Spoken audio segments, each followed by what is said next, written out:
Okay, good evening, Boat Club. It's Monday, February 7th in the evening. This is your update briefing on Deanza Natural, the meeting that I had last Thursday with the mayor's office and the council member's office. I'm going to give you a quick briefing on that. I'm going to tell you how we left that. Um, First of all, I want to say thank you to not just the members, but also the entire community. We reached out to a lot of people requesting uh, the emails, the letters, the voicemails. Turns out in politics, that's how things work. And in this case, it did work. It's my first go at politics, but what I learned to understand is that it's about the uproar and the noise. And you guys created a fair amount of uproar. And here's how I know. I think it was the night before I was due to meet with them. We were at the Mission Bay Park Committee where we were going to stand up and make our position to that group. But before we presented, the lady who's representing District 2 from the council member's office was reporting out. She had 3 items to report out, 2 of standard business, and the third item that she reported out was that there's apparently some disapproval of the Deanza Natural project coming relating to the San Diego Mission Bay Boat and Ski Club. So I knew that that was one indication that it was working. The other indication was that when I sent an email requesting a meeting to the mayor's office, I got an immediate response back, literally within 5 minutes. And the response included the fact that he knew that I had reached out the night before to the council member's office. So all of those things added up and led to and allowed the meeting that we had last week. So let me just be clear on who was involved in that meeting, because it turns out that a lot of people, a lot of members of the boat club and a lot of our friends, they know these people, and they kind of know how the system works way more than me. But the primary folks in attendance, the mayor's representing the mayor's office was Coda. He's also on the PB Town Council meetings and so on. Heidi Von Bloom is your director of these planning projects. Then I think 2 guys on her team, my understanding is they actually wrote the plan. Mike Rodriguez and Randy Wild, I believe, are both on the planning team. Carrie Munson is representing the council member's office. So these were the primary audience, and I'm not going to go through the entire proposal, but I do want to give you the premise of it. So until now, I can tell you that everybody just assumed that the boat club was going to go. They assumed, I mean, that's just been kind of the assumption all along. Now, this plan was started years ago, and they reportedly were going to go into this EIR, I don't know, 10 years ago.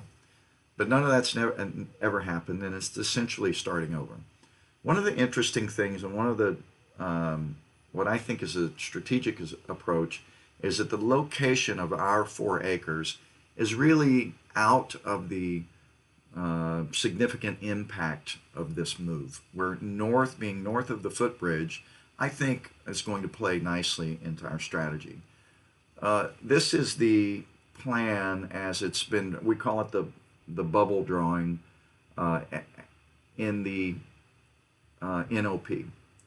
And you can see the little white square essentially is our little 4 acres that did not have a carve out in the description of the NOP. Okay, so I think the location is to a strategic advantage to us because we're on the east side of Rose Creek. We're out of the actual marshland area, and really the contested area has a lot to do with campland and the relocation. The pink area is the relocation of campland. Okay, that's not the greatest explanation, but that basically was one of our key strategies going into the meeting. So what I did is I proposed to them that our plan A, the plan that's in our best interest, is to stay in our current location. And I also proposed that we could make it in the best interest of the city if they allow that to happen. So essentially what we pitched is that we could help them with their projects. Instead of being eliminated by the project, we want to be a part of it. And we could help them accelerate and expedite their plan by modifying our property with our own money to accommodate key items that they need and would benefit them. For example, all of the plans or everything we've read until now indicates an interpretive center on the east side of Rose Creek. And our property is keenly located with a dock into Rose Creek and a 0-point entry that will actually allow ecotourism and access to Rose Creek and how it will enter the east side of the marshland. So essentially, we made some hypothetical offers to modify our property and even our charter to accommodate this plan and to be part of it. So that was the premise. They were keenly interested in all this. Move ahead. So we went through our entire portfolio, but in the end, I wanted to share with you what our asks were. We were very specific. Since I'm not a politician, I wasn't going to just leave an open-ended, we're unhappy. Here is what we asked for. Item number 1, we wanted the land use designation in the draft EIR be adjusted to accommodate the described land use for the San Diego Mission Bay Boat and Ski Club. The EIR, the NOP is submitted for final comment on February the 10th. Essentially what I was asking, A, is it too late to carve out a land use description in the NOP? And B, are we dead in the water if it's not in there? And the answer was, yeah, it's that document, that bubble drawing is not going to change. Our notes and this presentation and all of these letters will show up in public comments that go into the EIR. They assured me, and the question was asked a couple of different ways, and CODA even went back to Heidi and said, can Steele go back and tell his members that they are indeed not dead in the water if this carve-out isn't included in the NOP? And she said, that is true. We are not dead in the water. So there are two other things that are true, and everyone on the call stated this. It's very, very early in the process. So we got it's going to be a long battle. The other thing that's true is what I was told by one of our friends that happens to be a lobbyist, is that we're kind of late to the party politically. So this will lead to a point here in a second. Let me go through the other 2 items that I asked for. I asked for a lease extension. By the way, we haven't had a lease extension or a new lease since 2014. So I'm asking for a 3-year lease extension that allows us time to work with the city, collaborate, and discover whether or not our offer makes any sense. And it also provides us enough time to raise funds for a potential Plan B. So that was ask number 2. Ask number 2 is being referred to their real estate assets. So a request will go from the mayor's office to our realtor, real estate asset, a real estate agent, and they are going to come back to me. Ask number 3 is the other side of the fence, because I think in this scenario, we're not going to do ourselves any favors if we don't work both sides of the fence and be prepared for Plan B. Again, years down the road. Really, is it my kid's problem or my kid's kid's problem. I don't know, but you get the idea. So the third ask was that a land use designation in the South Shores plan to accommodate the current use for the San Diego Mission Bay Boat and Ski Club. Now, with all that said, the last two items were action items. And, you know, here it is Monday end of day, and I don't have an email from the real estate agent. I really don't even have a follow-up email going through everything that we talked about, which leads me to my next request. And this isn't necessarily just from me, it's from our task force. If you haven't sent your email, if you haven't left your voicemail, we need you to do that. It matters. Turns out that it matters. And all of them count. They have to, in fact, I think they're going to respond to many. There were emails from other Commodores from the clubs that are part of the association that got response back that said, yes, we have a meeting set up with Steele tomorrow. So they were thrilled that they could at least report back. So I think at least a couple of the folks on the call, their job is to keep the uproar to a minimum and to listen to the comments and respond back when it's possible. So that's the ask. If you want to help out the boat club and help us remain where we are and make sure that we get treated fairly at the end of this thing, go back, look at your email. We may be reaching out by phone to you again and more emails reminding you. But it only takes a few minutes, and we would appreciate it if you do that. Then, so that's kind of, I think that's the summary. I'm around if you guys want to talk about it some more. If you need more info, just ask me about it. I'm really talked out about the whole thing, but why not? Let's rehash it. So that's a summary on that. Then let me rehash about last weekend. Then I want to talk about this coming weekend. See if I can find this thing. Let's go here. We'll check this out.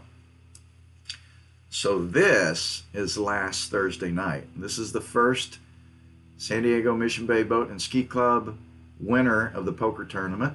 That is Alvin. Alvin received this sexy bragging bracelet, and look at that chip count. He basically crushed it. And it was interesting because he came from nowhere. He's a slow, kind of a creeper. And I think Max was chip leader early and for most of it. And then I think Kevin had a surge in there. I'm not embarrassed to say I was the very first one out. So anyway, we had our first poker tournament champion. Then if you were around on Friday night, you saw that my prediction was indeed correct. Friday night was a record Friday night. We sold 40 prime ribs in the first hour of operation, and then there were a couple of dozen ribeyes after that. So between Thursday night and Friday night, it was clear that we were going to have a $10,000 weekend or exceed a $10,000 weekend. We almost didn't even need Sunday. The concert on the lawn Saturday for Panda's birthday party, it was really great. Good turnout. It was fun. And financially, it was really great for the club. Had a little live entertainment yesterday.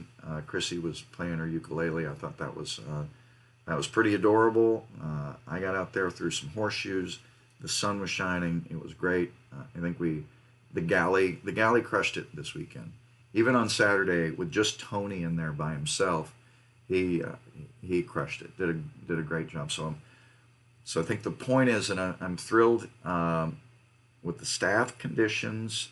We're pressure testing it, and we're doing okay. We even got some supplemental additions starting this Friday, where we're going to try to even improve the turn time even further. So this Friday is where we're celebrating Valentine's Day, a couple of days early. So it's going to be date steak night.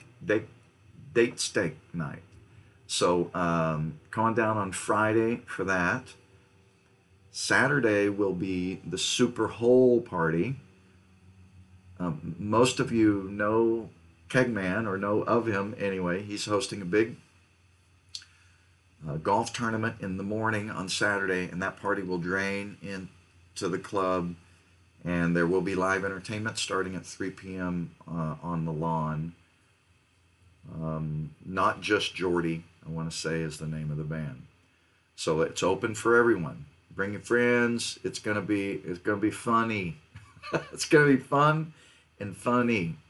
And then finally, Super Bowl party on Sunday.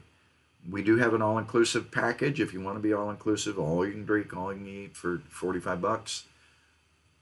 But I don't think it's required. I think you can, if you're not up for that, just come down and go a la carte. There are raffle tickets and prizes for every quarter. There's still high dollar squares available. Kathleen started a $50 Super Bowl pool, and each square, I think there are 8 ways to win. So even if you don't hit your number, I think you can get your money back, something of that nature. On the stage, you'll see the grand prize, which is an electric bike for the raffle drawings. Raffle tickets are $1 or a pull of 25 for $20. We're also going to give away merchandise, a free initiation, and like a big old wheelbarrow of booze, something of that nature. So that's going to be a busy weekend. Everything's looking up. Everything's looking good. I'm pretty happy about most things. So come join us. Come down to the club, and we'll see you there this weekend. Happy Super Bowl week, and we'll talk to you guys.